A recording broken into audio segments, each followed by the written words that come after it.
Mengapa tahap uang logam berganti ke tahap uang kertas? Karena semakin berkembangnya waktu, mulailah timbul kesulitan ketika jumlah uang logam semakin dibutuhkan. Padahal jumlah uang logam mulia sebagai bahan dasar uang terbatas, maka dari itu diciptakan uang kertas. Pengertian uang adalah alat untuk mempermudah pertukaran transaksi yang dapat diterima dalam bentuk penelitian barang atau jasa serta pembayaran hutang. Alat pembayaran secara umum. 1. Disenangi dan dapat diterima secara umum. 2. Tahan lama dan tidak mudah rusak atau durability. 3. Nilainya tetap dalam jangka waktu yang lama. 4. Mudah disimpan. 5. Mudah dibagi tanpa mengurangi nilai. 6. Memiliki satu kualitas saja, uniformity. 7. Jumlahnya terbatas dan tidak mudah. Udah, aku nanya, mengapa uang harus mudah dibagi tanpa mengurangi nilai? Agar tidak sulit dalam melakukan sebuah transaksi jual beli. Oke, thank you. Fungsi uang. Yang pertama, fungsi asli ada sebagai alat tukar, digunakan sebagai alat penukar semua kebutuhan manusia berupa barang dan jasa.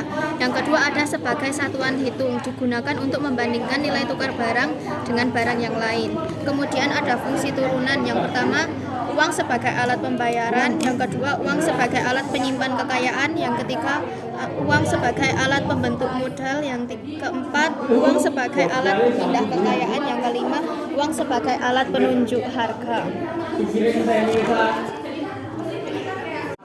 Aku mau tanya dong, fungsi uang sebagai medium of change itu apa? Uang sebagai alat tukar. Uang dapat digunakan sebagai alat penukar semua kebutuhan manusia berupa barang dan jasa sehingga dapat memudahkan orang melakukan pertukaran. Oke. Jenis uang berdasarkan lembaga yang menerbitkan uang gitu.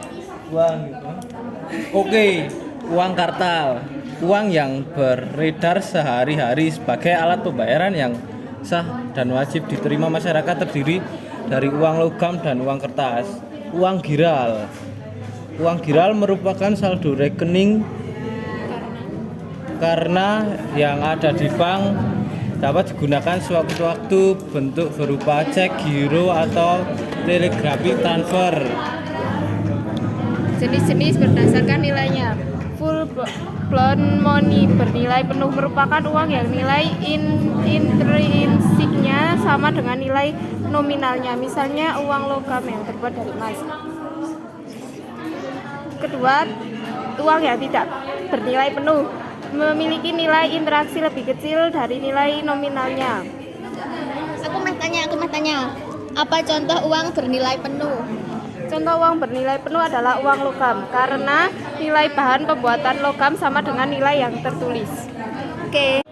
Selanjutnya saya akan menjelaskan tentang pengelolaan uang oleh Bank Indonesia. Pengelolaan uang rupiah adalah suatu kegiatan yang mencakup perencanaan, pengeluaran, pengedaran, pencabutan, dan penarikan serta pemusnahan uang rupiah yang dilakukan secara efektif, efisien, transparan, dan akuntabel. Tahap-tahapannya yang pertama ada perencanaan. Perencanaan ini dilakukan dengan koordinasi pemerintah yang terkait dengan asumsi tingkat inflasi, pertumbuhan ekonomi, rencana tentang macam dan harga rupiah, dan lain-lainnya. Adapun penyediaan jumlah rupiah yang beredar dilakukan oleh Bank Indonesia. Yang kedua ada pencetakan. Pencetakan ini menunjuk BUMN sebagai pelaksana dengan harus menjaga mutu keamanan harga yang bersaing ketika ada pengeluaran yang ditetapkan dalam lembaran negara Republik Indonesia yang diumumkan melalui medsos. Rupiahnya bebas bea materai, menetapkan tanggal, bulan, tahun mulai berlakunya rupiah. Yang keempat ada pengedaran. Pengedaran dilakukan sesuai dengan kebutuhan jumlah uang yang beredar serta menentukan nomor seri uang rupiah kertas. Yang kelima pencabutan dan dan penarikan dengan memberikan penggantian sebesar nilai nominal yang sama. Yang keenam adalah pemusnahan yang berkoordinasi dengan pemerintah dengan kriteria uang yang tidak layak edar, tidak berlaku, dan tidak mempunyai manfaat ekonomis lagi. Diatur dalam Peraturan Bank Indonesia Nomor 14/7/PBI/2012 tentang pengelolaan uang rupiah dan berdasarkan UU Nomor 7 Tahun 2011 tentang mata uang.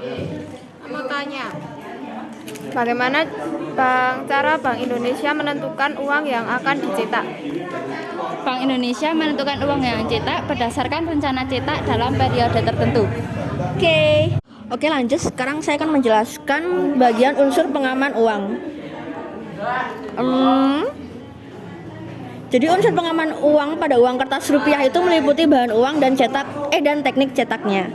Kalau bentuk unsur pengaman rupiah dibedakan menjadi dua, itu unsur pengaman terbuka dan unsur pengaman tidak terbuka.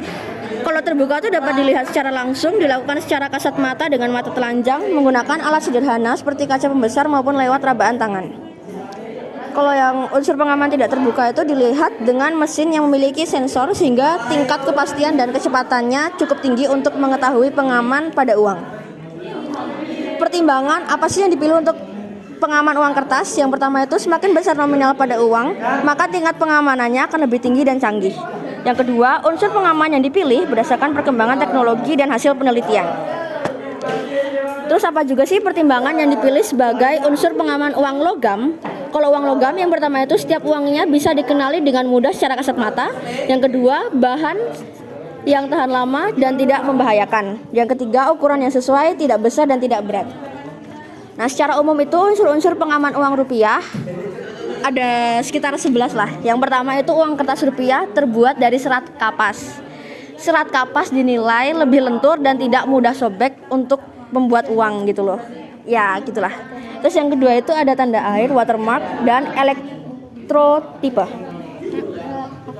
Kenapa disebut sebagai tanda air? Karena gambar tersebut bersifat transparan seperti air dan hanya terlihat apabila dihadapkan pada cahaya.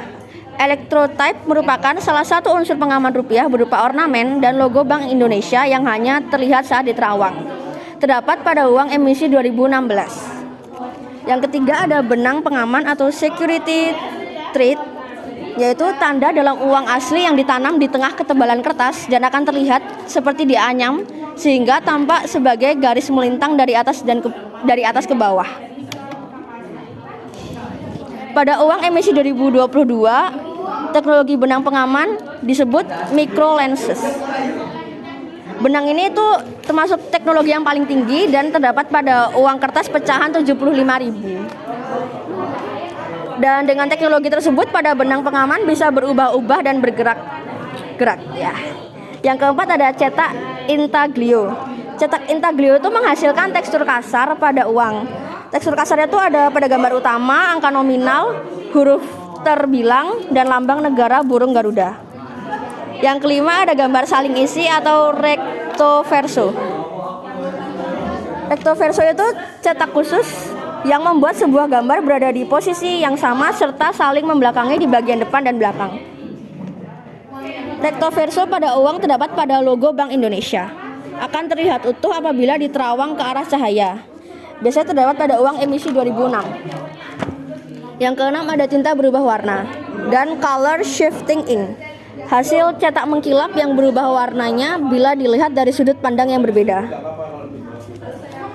Pada uang emisi 2022, pemerintah menggunakan teknologi Optically Variable Magnetic Ink atau OVMI sehingga menambahkan keamanan dan semakin sulit dipalsukan. Teknik cetak OVMI terdapat pada bunga sisi paling kiri dan memiliki efek gerak dinamis. Yang ketujuh, tulisan mikro. Tulisan mikro itu tulisan yang sangat kecil dan hanya dapat dibaca dengan bantuan kaca pembesar. Dan yang kedelapan ada hasil cetakan tidak kasat mata. Hasil cetakannya tidak kasat mata dan akan memendar di bawah sinar ultraviolet. Yang kesembilan, gambar tersembunyi. Pada bagian depan tulisan Bank Indonesia dalam bingkai persegi panjang yang dapat dilihat dari sudut pandang tertentu. Yang ke-10 ada keamanan ultraviolet. Sebenarnya fitur ini tuh sudah ada, kan tetapi khusus untuk rupiah edisi baru dilakukan penguatan desain UV fitur yang memendar menjadi 2 warna di bawah sinar UV. Nomor seri dicetak dengan tinta berwarna hitam yang akan memendar kehijauan dan ditulis Bank Indonesia dicetak dengan tinta warna merah yang akan memendar kekuningan. Salah satunya itu terlihat pada uang 50.000. Jika dilihat dengan lampu ultraviolet bisa terlihat unsur batik dan bunga yang ada di balik uang tersebut. Pada uang baru pecahan 100.000, gambar kepulauan Indonesia akan menyala. Dengan menggunakan ultraviolet akan ada peta yang menyala. Ya, oke. Lanjut, nomor 11 itu ada blind code atau kode tunanetra. Pemerintahan Bank Indonesia telah meluncurkan 7 pecahan uang rupiah kertas tahun emisi 2022. Dan bertepatan pada HUT ke-77 kemerdekaan RI 17 Agustus tahun 2022. Ini tuh terlihat dari bentuk ukuran yang berbeda-beda.